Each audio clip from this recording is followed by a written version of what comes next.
Happy New Year, dude. So I actually cleaned up my alternator to battery wiring. I removed the extra connector I call it intermediate connector.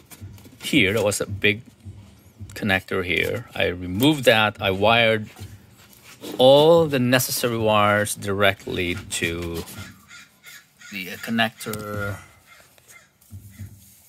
somewhere here. Okay, here. To there. It goes to the back. This wire goes to the connector in the back of the alternator.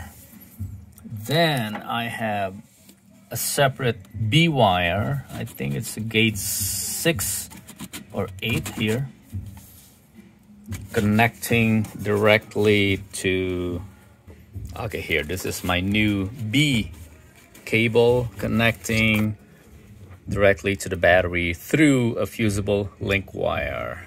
I also removed the original B cable because with my new cable directly between alternator and the charger or the battery, leaving the original B wire would bypass all my fuses in the fuse block.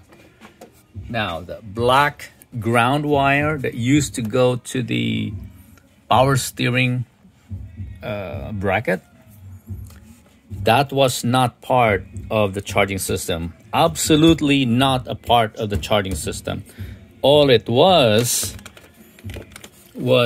to run a wire, a ground wire from this capacitor, which is I guess the igniter noise suppression capacitor. All that wire was to ground this capacitor. So to make it cleaner, I ran that wire, I extended it and ran directly to my ground on the engine block, the rear of the engine block, which is also grounded to the firewall over there.